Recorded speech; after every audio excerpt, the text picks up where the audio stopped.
welcome back to my film and TV channel. Hope you're all staying safe and well. We've got an Agatha Christie today. Yes, I like a good Agatha Christie. If this is a good one, we'll see. A bit mixed on this one, but generally positive, so it's not too bad. This is some criticism. It's adapted by Rachel Bennett from a 1944 novel, so we're going back a bit, 81 years to be precise, and this is called Towards Zero. What's it about? It's a three-part series. It's a murder mystery surrounding a recently divorced British tennis player holidaying in his aristocratic aunt's house on the south coast of England in the 1930s. So you get all the period stuff with this. A bit too much scenes of the sea and gulls flying and coastlines for me. A little bit of filler. Supposed to add atmosphere, but I just thought it was filler. Simple as that. Superintendent Battle and Inspector Leach, great names. Certainly the Battle. Probe the killing of a widow in Gulls Point, a failed suicide, a false theft charge, and a tennis star's love life surprisingly connect, culminating in the revelation of a murder plot. Yes, well, it's Agatha Christie. This stars, well, great cast, but the main guys: Angelica Houston, Oliver Jackson Cohen, Eli Lily Highland, Mimi Keane, Jackie Clune, Grace Doherty, Jack Farthing, Clark Peters, and Matthew Reese, and Uncle Tom Cobley, and also many more as well. This is airing weekly on the BBC from the 2nd of March 2025, so all 3 episodes will be done and dusted by the 16th of March. But if you like me, can't wait that long, it's on BBC iPlayer, so check it out on there if you're interested. Right, my thoughts on a couple of critiques on this that I will comment as well. I think there may be a reason this story is not amongst Christie's best known by a long way, despite some nice modernisation in the early storytelling that initially had my whole brain aching at where we were in the story. I was a bit confused whether it was going back in time or forwards. I was a bit lost. It might have said something on the screen, but I was getting distracted because I had to give my old brain a knock. Thankfully though, things settled down into a more routine formulaic thing, sort of probably partway through episode 1 but starting from episode 2. But sadly I think this sort of modernisation is trying to attract new supporters, but it's doubtful it'll garner new supporters for me, but it should please most of the old Christie fangirl. But if you're old like me, you probably might give up actually watching episode 1 because you got a bit confused. Abby Robinson from the Radio Times, she scored this 60 out of 100. She said it's a sophisticated, atmospheric adult piece of television. It is an adult piece of television. It's a bit sexy in parts, a bit racy. The long-time fans of Agatha Christie will enjoy, but for younger viewers coming to Agatha Christie for the first time, while there's much to appreciate, there might not be much here to excite. I have to agree.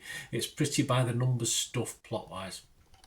Yes, I read a lot of Agatha Christie when I was younger. When I say younger, I mean probably in my 20s or something like that. Always enjoyed them. I got a bit bored with them, I'll be honest with you. Of course, it got a bit dated for me. I was a young man then. I was, a bit so, but I did read plenty of them. I'm not sure whether. I think the idea of delay of the murder in this. There's a murder, of course. There's other things going on, but there's a murder or two delayed until around about halfway through. Now, reading the books, I can't remember back if that was quite quirky for Agatha to do that. But anyway, there's a hint of that at the start of the film.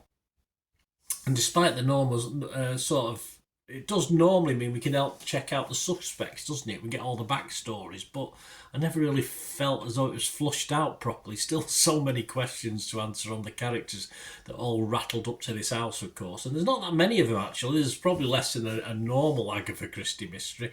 The options were there, so I found any attempt, and I like to do this with Agatha Christie, and I tried to do it with the books, failed miserably most of the time, and I like to do with TV series, whether it's Agatha Christie or whoever Whodunnit it is. I like to try and think of who it might be, and you're always thinking it's going to be the one that doesn't appear much or the one who's got, so there's they've all got little sides to them, of course, yeah, but I found the attempt to find the culprit, if you like, or culprits, very frustrating. And yeah, the sexing up of it sort of distracted for me. It was, don't get me wrong, it was, for a red-blooded male or female, it was, they tried their best to sex it up a little bit, but I thought it wasn't more filler rather than constructive to the whodunit overall. And we had to wait for a grizzled detective to have a eureka moment very late on in this. He's not like Columbo. I used to love watching Columbo, and he could sort of move along with the little clues it was doing, and I like that. With Agatha Christie, perhaps you've got clues there, but as in this series, you don't get a eureka moment with the detective till very late on. He hasn't been chipping away at it particularly. He's too grizzled. He's too broken as a person to actually get that far with it. Anyway, so I would have liked to join a few more dots before then. I do prefer a steady drip of possible clues. That's a personal preference, you might differ. Jasper Rees from The Telegraph also gave it 60 out of 100. He said, "We must wait until midway into the second episode of 3 to find whose death is to be solved. Only then does the story work its evidential way back towards a point zero of motive. Thus this Christie feels like a long skip to the centre of an impeccably clipped maze, followed by a long trudge to the exit." Yeah, it's only 3 episodes, yet it did feel long, which is scary, isn't it? It's okay, that's all. It's okay for me, and that's all. As a book, I would never pick it up again to search for clues. Sometimes you go back on films, you go back in books and look for things you might have missed. Oh yeah, I missed that. But this, no, I wouldn't feel the urge to do it. Once watched, I think it'll be soon forgotten. I don't think you'll be rushing back to watch anything of this. Carol Midge of The Times gave it 60 as well, so it's quite consistent, the scores. Well written and well acted, she said. As a romantic distraction, yes, the romance element, sex element is quite interesting. From our many modern woes, and like any new Christie adaptation, feels like the sun coming out after a long winter. Carol, flipping heck. But all of her excellent works, this is one by no means the most memorable. So yeah, I mean, so she's praising it, but then not praising it in the next breath. A very good cast play the parts. I mean, to be honest with the characters are pretty uninvestable, pretty horrible. I didn't like many of them or any of them. I was sort of hoping they'd all get bumped off and out and got rid of by the grizzled shell-shocked detective. I just wish he'd killed them all by the end, but the stylish presentation does help the watch, although it does lack legs to be a really good whodunit for me. But yes, watchable for perhaps older fans if you get through that first half of episode 1. Younger viewers, I think it's not going to win any younger viewers over. I think one of the critics mentioned that earlier, didn't he? So I thought you may get bored. I think even fans may get bored with this one, but be interesting to see what other people are thinking. Metacritic, only 5 reviews. 1 was positive, 4 were mixed. Internet Movie Database, always have a look at it. There's only 264 scores, so I expect this score to go down a little bit because probably cast and crew have gone on and give it 10 out of 10. That's what they normally do. So 264 isn't a lot, but it's getting an average of 6.3 on Internet Movie Database. I imagine it'll drop. I imagine it'll get less than that. That's my prediction. I might be totally wrong. I'm gonna be Rotten Tomatoes. I've given this a fresh rating. I'm probably 52-48 fresh as opposed to rotten. As far as Metacritic, yes, I'll give it a mixed rating. And I can't give this a recommended 6 out of 10, which is my watchable score.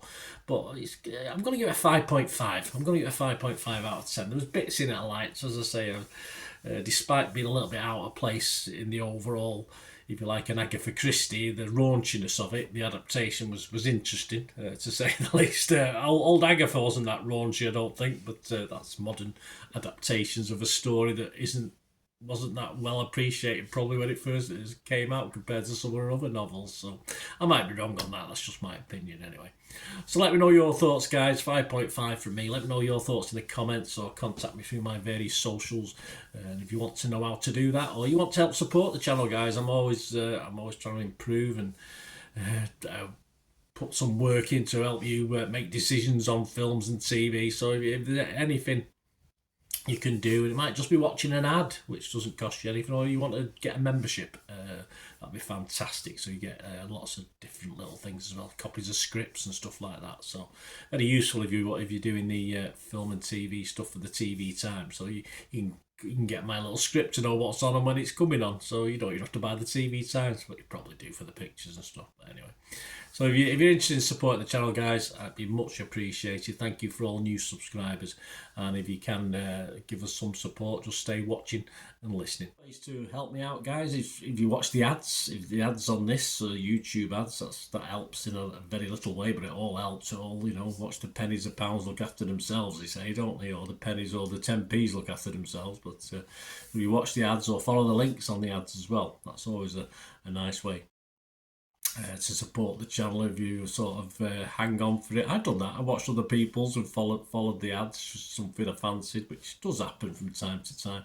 Of course, you can support me by pushing that subscribe button as mentioned earlier, and that's of course pressing the button so you know when these vlogs are coming out. And of course, I'm always interested in your opinions, and of course, if you can give us a like, that'd be wonderful as well. So thanks for watching, guys.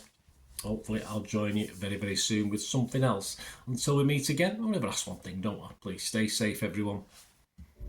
Bye for now.